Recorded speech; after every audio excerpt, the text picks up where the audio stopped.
Hello there. Um, I guess I'll start with a quick recap. Um, for those who don't know me, my name is Michael Diamond. Um, I've posted videos here on this YouTube page, Jason Mraz videos mostly, for the last handful of years under the name Mijati 1987, which is my birth year after the first two letters of my three names, Michael James Diamond. My Instagram name is Michael period James period Diamond. I have recently begun to share more things again on Instagram. Finally, I've become very spiritual the last couple years. It's been a very wild couple months for me. I finally just shaved. I was growing a beard for a while. I still need a haircut probably, but it's all good. Um, Trying to figure out where to start. Well, basically, the last 12, 13 years or more, 14, I don't know, I've been obsessed with Jason's music, Jason Mraz, um, and it's gotten me through a lot of tough years. And I grew to know a ton of his rare stuff and old stuff and tons of different live versions. So I liked sharing that, and I'm going to get back to that probably today. Um, And more recently, the last couple years, I've started to heal a lot through becoming very spiritual. And I've gotten very much into the teachings of Phil Good in particular. Also, Lori Ladd, his friend. Um, they're both just incredible. And I really think they're actually kindred spirits with Jason. I mean, Lori strikes me as like the ultimate Jason fan, whether she knows it or not. And Phil strikes me as like I feel like me, Phil, and Jason are like soul brothers. It's eerie how much we have in common. I've just noticed so many subtle similarities between Phil and Jason that I've almost wondered whether they're like soulmates or something.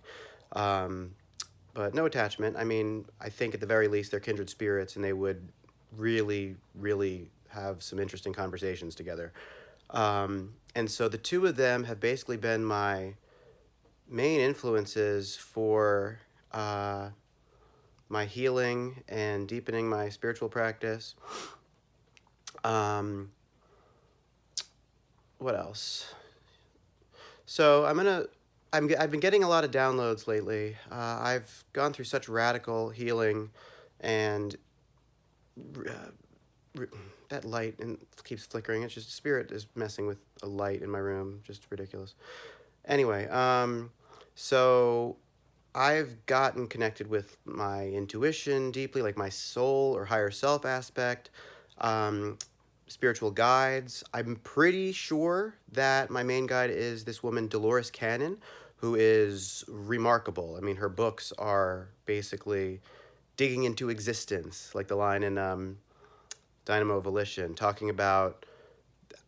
She has a series of books called The Convoluted Universe, which are I haven't read them yet, but I feel like I'm learning them from within because she keeps letting me know all this stuff that I don't know how I know. And then I've seen so many old clips of her almost verbatim saying what I heard in my head. So, um, but it's not like hearing voices, it's just like feeling really connected to your intuition and your higher self and your soul, and just feeling supported divinely, like there's angels. I really have incredible faith now.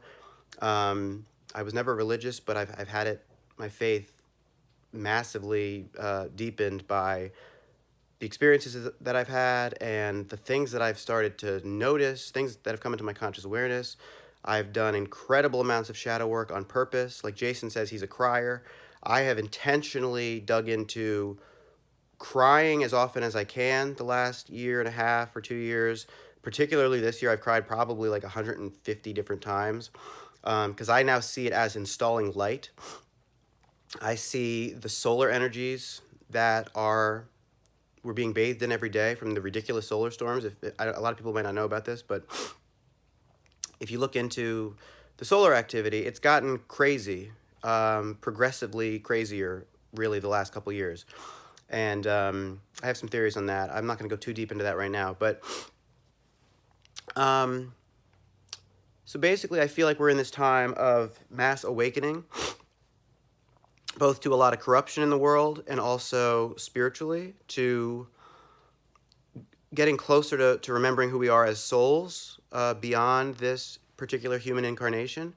Dolores talks a lot about the nature of reality, and her books are just realistically, they're probably some of the most profound and important works ever written to help us understand the nature of our reality and heaven and physics and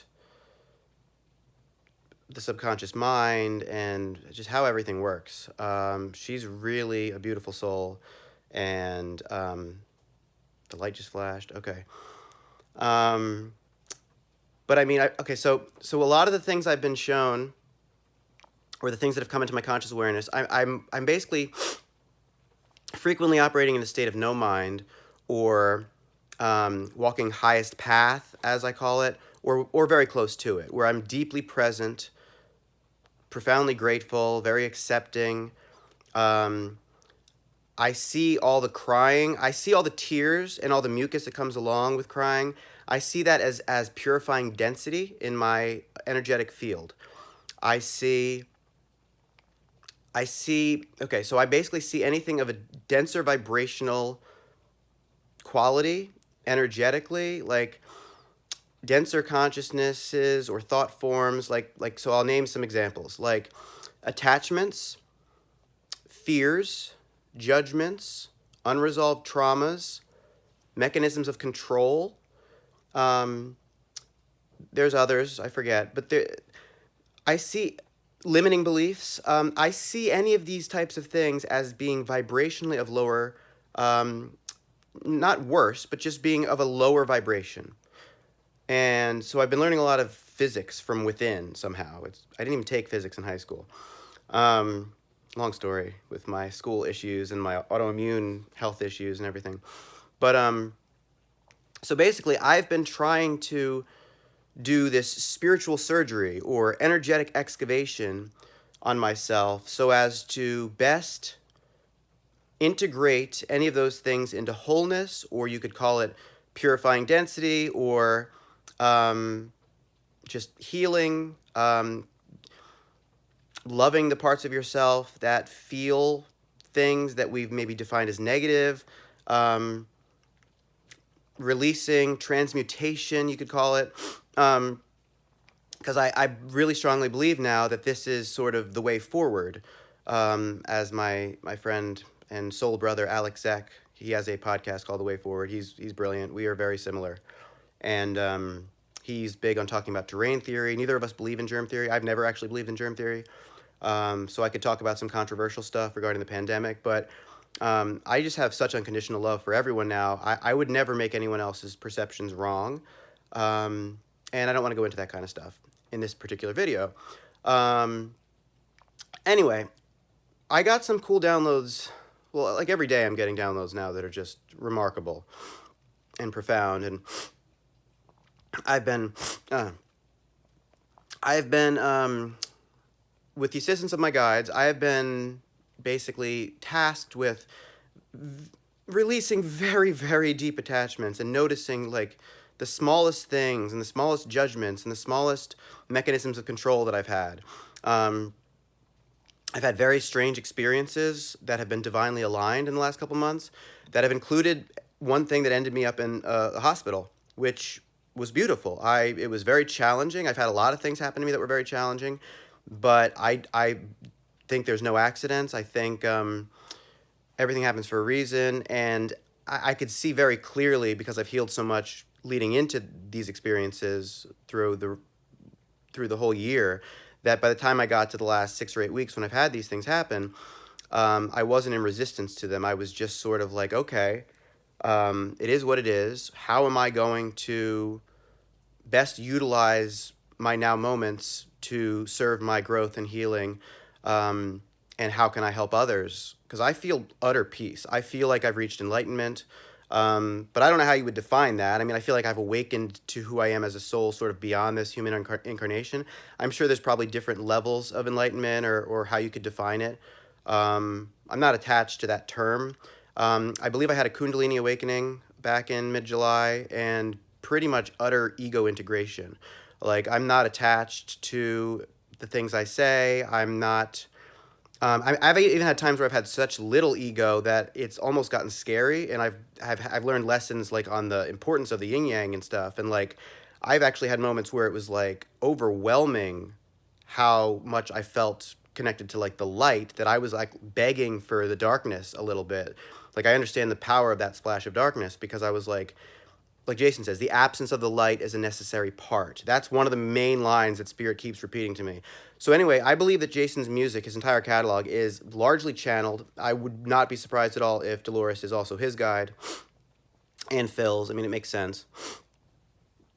It's just remarkable to me now, like things like the Power of Now, or anything that's like a really deep spiritual work. Like, I've noticed that when you read them, or when you go back to them, the higher you get in terms of your consciousness or your vibration, when you go back to them, you notice things you didn't notice before. And it becomes deeper and deeper, this process. It's like an upward spiral, where you're never done. And the healing process isn't linear. There's like a lot of ebbs and flows. And Jason says, remember, forget, remember, forget. Like, to get to experience that remembrance, that reawakening. It's like enlightenment is easy, but you still got to do your effing laundry. So you're still going to have the human experience where you have struggles, and you have lessons, and your vibration dips, but the absence of the light is a necessary part. It really is remarkable when you can start to have a true, profound level of an attitude of gratitude, to where you can not have resistance to anything, even when it hurts in the moment, to really truly recognize that, okay, this is trying to help me in some way. This is how God, or the universe, or source, whatever you want to call it, that's how it sort of works to teach us lessons. That I see this experience as a human as basically being an evolution of soul, as being something that is like it's a school. I see Earth as a school where, and Dolores talks about a lot of this stuff, where we're here to learn lessons, and a lot of old souls, I believe, pick very challenging lives and circumstances so as to have some of the deepest experiences and learning experiences and stuff. So anyway, I want to try to get back to a certain specific download that I got today that is crazy deep and really interesting. And it pertains to like the subconscious mind, retraining, reprogramming the subconscious mind. It pertains to like belief systems, or healing limiting beliefs. Okay, how do I say this? This is tricky. So in noticing, so I believe, so I'm going to be very triggering, by the way, in a lot of things that I say, and that's by design. Spirit loves to trigger, because I believe our triggers point to our traumas, or our judgments, or our attachments. They help us see where we have room to heal and grow and learn more, or accept more, or release limitation. I don't see triggers as a bad thing at all. No, I don't want to hurt anybody. I would never. I have unconditional love for everyone now that I'm in this incredibly deep place of peace. And my earnest goal here is just to follow in the footsteps of people like Jason and Phil, or even Jesus, in terms of like, what would love do? What would Jesus do? Be love. It's just absolutely incredible. The more you go back, so I think the show Lost is also like that, in terms of very deep meaning to it, in terms of the overarching nature of our reality and stuff. So things like Jason's music and Lost, they're like two of my favorite things ever. Like my favorite show, my favorite musician by far. And, Phil's teachings. Like, you could go back to any of this stuff, any old songs, any episodes of that show, or like things that Phil has said, and the more you heal and the more you ascend your consciousness and vibration, the more it's going to have deeper and deeper meaning, and you're going to see things you didn't see before, and it's really interesting. It's uncanny to me how perfect Jason's catalog is for these times, and for helping people awaken. And there's hundreds and hundreds and hundreds of lyrics that are like the most profound spiritual teachings you could imagine in the form of the most beautiful music and the most fun and uplifting melodies, and of course his vocals are incredible, and I just, I can't get enough of his music, and Phil's teachings are very similar to me in terms of their wisdom. I mean, it's uncanny. Anywho, um, so what am I trying to say? It's hard for me to be succinct, so I'm going to probably record some of these videos for YouTube, and then I might record shorter clips of them to share as reels or shorts, because I know that the algorithms don't really like longer videos anymore on YouTube, and especially Instagram has become just reel city, because I believe the powers that be would really like us to have short attention spans, which is unfortunate, because it's hard to say certain really cool, deep information succinctly.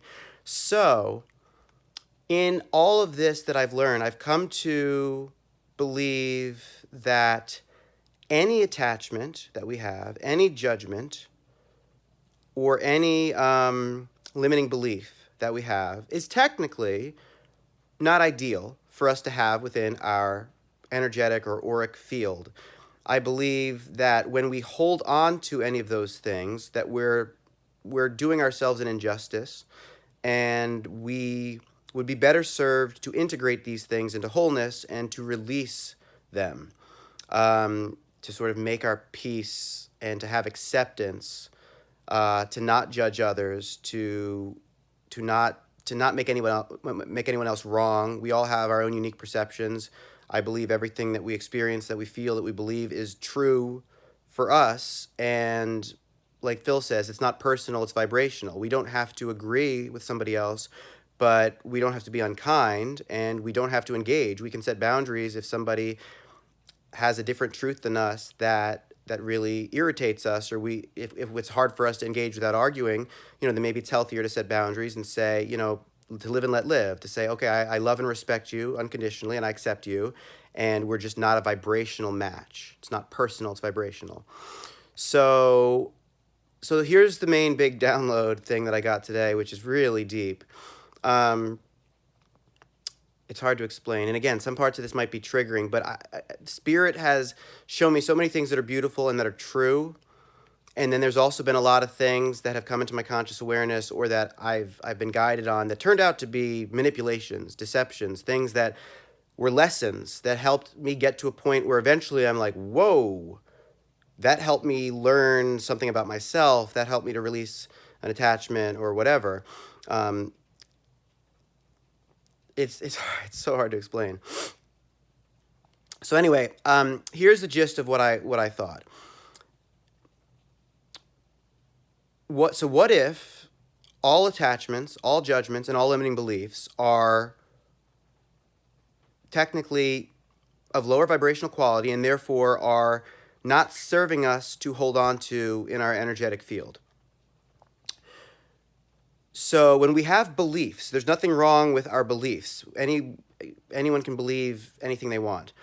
But typically when you have a belief strongly, you are liable to, 1, attach to that belief, 2, judge people who hold an opposing belief, and 3, hold a limiting belief about the inverse of the belief that you carry. So one of the things that Phil says is neutrality is the path to mastery. So what if the ideal form of neutrality would be to get to the point where we have the beliefs that we have without judging others, without attaching to the belief, and without disbelieving the opposite? Now that's really interesting and confusing, because think about the Easter Bunny for a second, or Santa Claus, or the Tooth Fairy. If I have a belief that those things are imaginary, that's fine. But I technically am likely to have a disbelief in those things being true. And say I have a conversation with somebody that's really intellectual, who I really respect,